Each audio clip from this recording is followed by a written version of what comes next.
ChatGPT said. The morning sun shimmered off the surface of the lake like molten glass, casting long golden fingers over the tranquil expanse of Elijah Vance's ranch, tucked away in a secluded stretch of Arizona. His property was quiet, protected, and for the most part ignored. That's exactly how Elijah liked it. After spending years as a government-employed exobiologist chasing anomalies across the globe, he had retired early, opting for solitude over spectacle. But peace had a way of attracting the wrong kind of attention. Karen Thorne, president of the Lakewood Meadows Homeowners Association, was never one for subtlety. A tall, sharply dressed woman in her 50s with a voice like gravel in a blender, Karen had long considered herself the unofficial mayor of the rural development. She was a meddler, a self-appointed enforcer of neighborhood order, and more importantly, someone who hated not being in control. Elijah's ranch technically bordered Lakewood Meadows, though his land had been privately held for nearly a century long, before Karen's HOA was even a concept. Still, that didn't stop her from pushing boundaries. Literally, a few weeks ago, Karen installed a wooden bench and picnic table near the edge of the lake that, unbeknownst to her, sat firmly on the side of the property line. Elijah let it slide for now. The real spark came on a Thursday, just past 10 a.m., when Karen marched down to Elijah's dock with a clipboard and an unnerving smile. Her fiancé, Greg Madsen, an ex-cop with a habit of puffing his chest like he was still on patrol. Behind her, smirking, "Elijah," Karen called, her heels clicking loudly on the dock. "Just wanted to let you know that we've decided to include your lake as part of the HOA community space for the summer. Greg's going to use it to host kayaking lessons for the kids. Isn't that wonderful?" Elijah blinked, dumbfounded. "You what?" Karen waved the clipboard in the air. "I've already submitted the event schedule. Greg's first class is this Saturday. Oh, and we've had a small sign made. It'll say, Lakewood Meadows Community Lake, donated by E. Vance. Has a nice ring, doesn't it?" "You can't just give away my lake," Elijah said slowly, deliberately. "It's on private property." Karen's smile thinned. "Technically, that body of water overlaps community zoning. The exact border is ... fluid. Besides, you're being selfish, Elijah. Think of the neighborhood. Think of the children." It took less than 10 minutes for the conversation to spiral into confrontation. When Elijah refused to back down and reminded them that trespassing was a crime, Karen dramatically pulled out her phone and called the sheriff's department, claiming that Elijah had threatened her fiancé and was hoarding community resources. The patrol drones arrived before the deputies did, standard for this part of the county. What no one expected was how the lake responded. As the drones buzzed low over the water, scanning the area for signs of illegal fencing or weaponry, the lake's surface shimmered. A low, oscillating hum rose from beneath. Elijah stiffened. The technology buried under the lake, an alien resonator core he had spent years guarding, was reacting. It had never done that before. The drones blinked red and began hovering erratically. Then, without warning, one dropped into the water with a sharp hiss and vanished beneath the glassy surface. The remaining units began malfunctioning, their lights flickering like they were caught in a magnetic storm.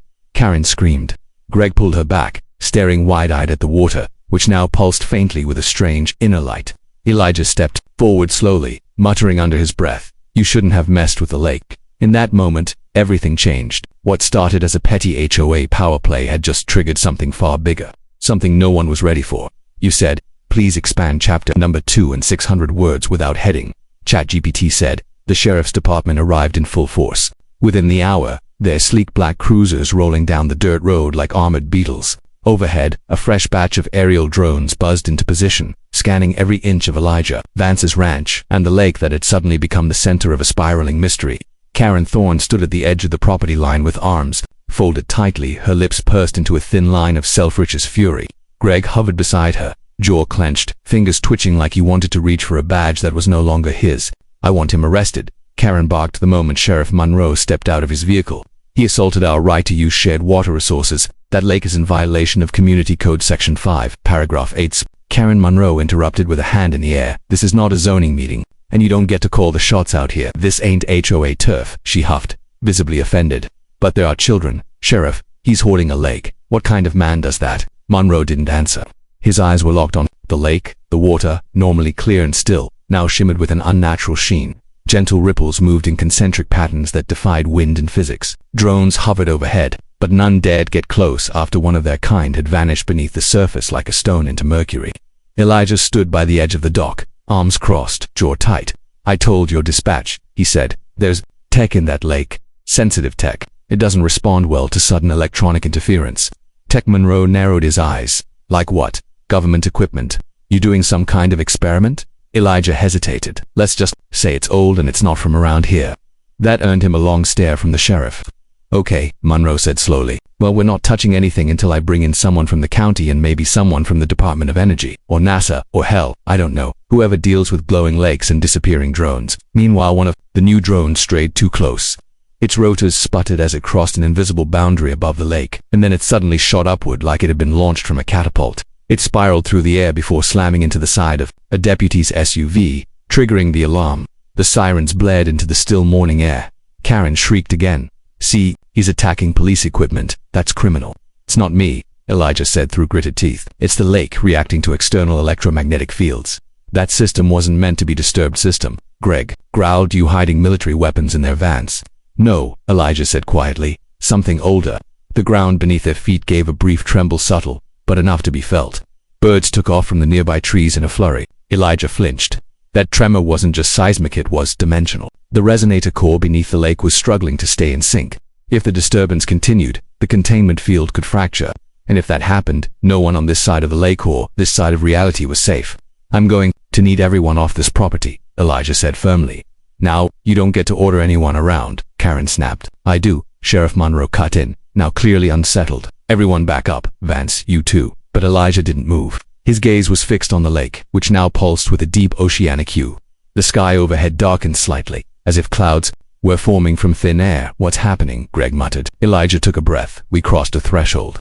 That lake's not just water, it's a seal. And you've all managed to knock on a door that shouldn't be opened. As the second drone shuddered and fell from the sky, the sheriff made his first smart decision of the day. He called for backup and for containment units. Not the kind they used for riots. The kind they used for anomalies. You said, please expand chapter number 3 in 600 words. Without heading, ChatGPT said. Elijah Vance hadn't spoken about the lake's true nature in over a decade, not since the day he signed a non-disclosure agreement and walked away from Project Monad, a top-secret black ops initiative buried deep within the Department of Exobiology. But standing there now, on his dock, as law enforcement scrambled, HOA officials panicked, and the water pulsed with deep violet waves like the heartbeat of some living, ancient entity. He knew he no longer had the luxury of silence. That night, after the sheriff's people finally backed off and the drones were grounded, Elijah contacted an old acquaintance's lawyer, Juniper Price, a former military prosecutor turned private sector specialist in property law and unusual federal entanglements. She was one of the few people who knew enough to listen without interrupting.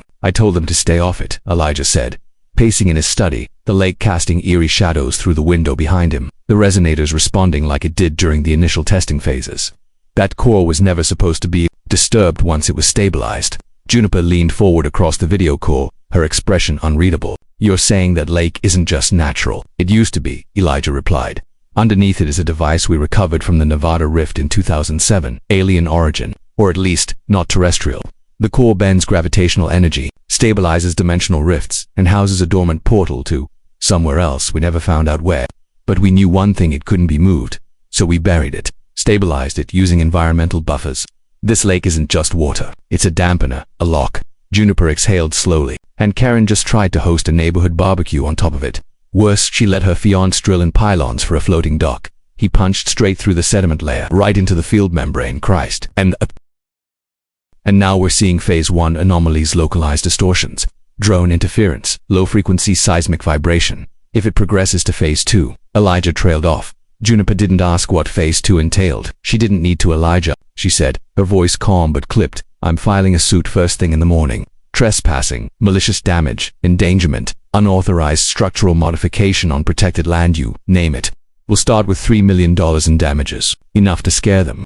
Maybe enough to make Homeland get off its ass and step in. It won't be enough, Elijah muttered. Not if the breach continues. Later that evening, while Juniper prepared legal documents and filed the preliminary injunction, Elijah pulled a long sealed case from the basement, black, titanium, covered in government insignias that hadn't been used in years.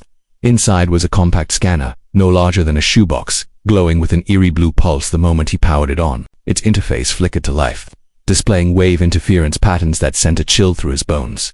The field was destabilizing faster than he feared. He walked outside, following the scanner's beeping until he reached the spot where Greg had drilled. The resonance here was peaking, like a musical note held just past the breaking point. It wasn't just vibrating, it was listening. Something beyond the lake was aware of the disruption. Something old. As he stood by the water's edge, the air shimmered, and for a brief second a translucent ripple spread out across the lake's surface.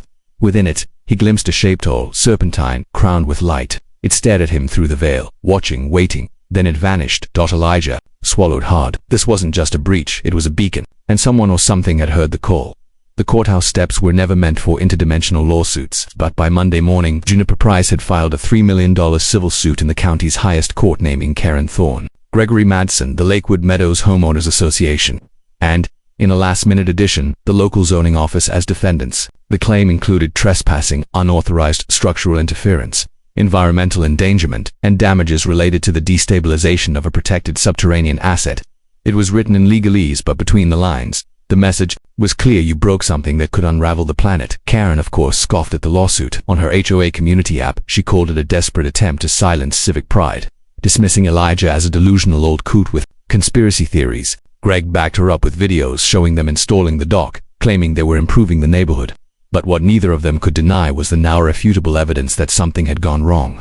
The lake, once placid and clear, now shimmered constantly, like heat waves rippling over its surface, even in the dead of night. The color changed subtly every few hours, silvers, greens, and once a deep red that left wildlife in the area panicked for hours afterward.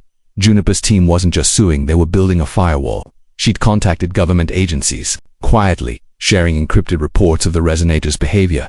But Elijah knew that wouldn't be fast enough.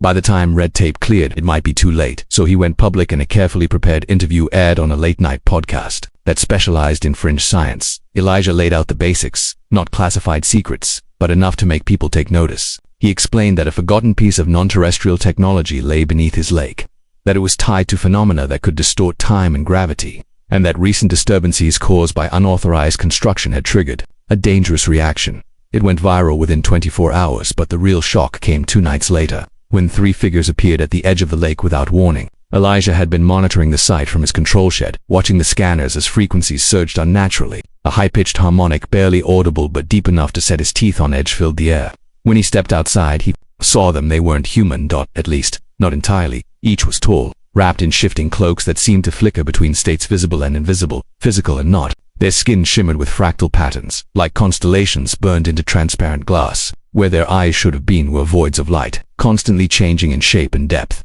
They stood silently at the water's edge. Elijah didn't speak. He knew protocol. This wasn't first contact. This was a reprimand. The tallest figure raised a hand, not in greeting but in judgment. A wave of energy rolled outward, passing through Elijah harmlessly but short-circuiting every sensor. In the control shed behind him, the message came not in words, but in layered thought images and impressions flooding his mind. The meaning was clear. The seal has been compromised. Balance is broken.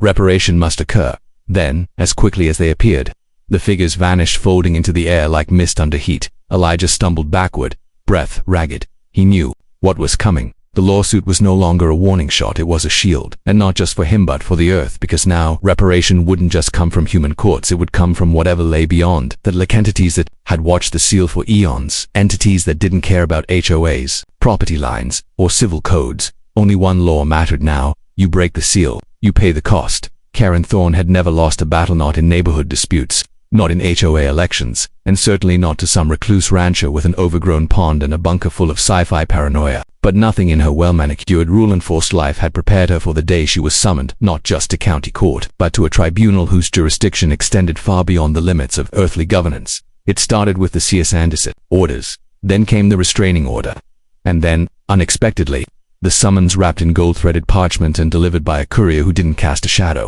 The document shimmered when touched and bore no return, address only, a symbol that pulsed with dimensional frequency, a triangle within a circle, within a wave. Karen, in her usual obstinate fashion, tossed it on her kitchen counter and declared it a prank. The next morning, her front yard was gone, not destroyed, not burned, gone, as if someone had taken a scalpel and excised a square of reality from the world. Where her hydrangeas and seasonal flag had been was now a silent void and empty black panel that hummed softly and distorted the air around it. She screamed. Greg cursed, and Elijah, who watched it all from his monitor at the ranch, simply muttered, "They're here." Within hours, the media swarmed, trying to film the anomaly, only for their cameras to glitch and die. The government finally responded, too, but not with tanks or troops. Instead, a gray-suited team from the Interdimensional Liaison Division, yes, it existed, buried beneath multiple layers of classified funding, arrived in unmarked transport, asking questions no one knew how to answer. The liaison, a thin man named Calder with translucent eyes, met with Elijah first. "You failed to notify us at the first energy spike," Calder said calmly. That was, unfortunate. I tried, Elijah said. But you people only show up when things are already burning. We show up when protocol is breached by civilians without clearance, like say a woman building a pier on top of an ancient multi-dimensional anchor. Elijah didn't argue. Instead, he handed Calder the footage, everything from the drone failures to the appearance of the Watchers, the three alien entities who had judged the lake's disturbance as a cosmic violation. Calder watched in silence, then nodded. They've activated the secondary compact. That hasn't been invoked since Roswell. What does that mean? Elijah asked, though he already knew it means. Calder said, Earth gets one shot to resolve the dispute peacefully, through a tribunal. To Karen, tribunal sounded like a fancy word for meeting. She showed up dressed for court heels, pearls, and a confident sneer. But instead of a judge and jury, she found herself standing inside a glass chamber, on Elijah's ranch, surrounded by a council of beings not bound by time, flesh, or human understanding. Their voices were harmonic chords, their forms impossible to focus on. Juniper was there to represent Elijah. Karen insisted on representing herself. This is my property too, she argued, pointing at one of the shimmering entities. I have rights. Section 12 of the HOA Charter says any unused land adjacent to the development can be repurposed for. You have no rights here. The beings responded, their collective voice vibrating across dimensions. You pierced the veil of containment. You desecrated an anchor placed before your species walked upright. I was trying to help my community, she shouted. You endangered all of them, the council echoed. Your actions triggered dimensional leakage. The balance must be restored. Karen's confident facade finally cracked. And then came the sentence: not imprisonment, not death, exile, not from Earth. From this version of Earth, she would live, they said, but not here. Not in this timeline. She would be displaced, gently and permanently, into a parallel Earth 1 without Elijah's lake, without Greg, without her HOA. A quiet world where her meddling could harm no one. Moments later she vanished, out of reality like a page turning in a book, and the lake. It stilled. For the first time in weeks, the surface returned to its original calm. The portal receded. The Watchers withdrew. The seal, bruised but not broken, held. Elijah stood at the edge of the dock, breathing in the sullen